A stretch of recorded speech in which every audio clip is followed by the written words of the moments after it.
been trying to define the geographical area represented here, I've noticed that Cyprus is present, and Mongolia is present, and the Philippines is present, and Korea is present, Vietnam is present, and I've not quite yet got oriented about which particular part of the world this luncheon is supposed to encompass. But I do see one or two things in common. One is that the ancient civilizations of the world are represented here. The fountainhead for knowledge in science and education, mathematics, medicine, culture, music, art, drama. And it's a very stimulating and exciting thing for me to meet representatives of those historic peoples who have meant so much to the formation of human society. I've also noticed that many of you represent countries that are quite new, having been formed only in recent years. But you've been able to bridge the gap between an ancient civilization of your people's heritage and also a new form of government. I notice also that many of you have moved strongly toward a concept of preservation of human freedoms and the right of people to be treated well. I've noticed expansion of a definition of human rights in my own consciousness to encompass the right of someone to have a place to work and a place to live and an education and an absence of disease and perhaps an alleviation of hunger. And I know that in many countries of the world represented here, those are ever-present problems for you, as they are even for a wealthy and powerful nation like the United States. I've also observed that it's important for us to have good relations with you, not just politically and in a military way, but also for commercial advantages. We have about $75 billion in trade with your countries every year, and this encompasses the most rudimentary raw materials as well as the most advanced electronics and automotive technology. And it's crucial to us to have your friendship and your understanding and a constant means of communication and consultation with your nations. I know that in the brief time that I've been president, I have personally asked you or your own national leaders to help with bilateral and multilateral and regional problems. And the constructive attitude that you have taken in forming either transient or permanent partnerships with us is very important indeed. We also have changing relationships with many of your nations.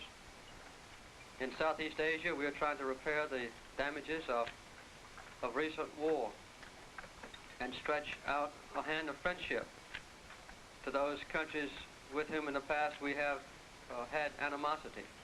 In the Middle East, I've spent a great deal of time the last 9 months working with many of you represented here, and have been encouraged so far with the prospects for ultimate success. What seemed to be despair and an absence of communication and consultation a year ago has now, I think, improved. And it will require flexible attitudes on the part of countries that in the past have been inflexible, and a confidence in one's neighbors where in the past confidence has been completely absent. And I hope and expect a growing trust in our own good offices to help bring the parties together to arrive at mutual peace, because a war in the Middle East could be a devastating blow to the entire world. These opportunities that we have together are very important to me, and I'm honored and pleased to be part of this luncheon. I have a lot to learn. I'm new in national political affairs. I'm an eager student, and I would always welcome a chance to learn from you. We value the friendship that has been exhibited here in this room, and my dream is that this kind of relationship that exists in the United Nations environment might ultimately spread to the national capitals, and I think mirror accurately the natural friendship which the peoples of the world have toward one another. it's leaders like myself, and perhaps some of your own leaders, that might be an obstacle to the realization of peace which exists in the hearts of those whom we represent.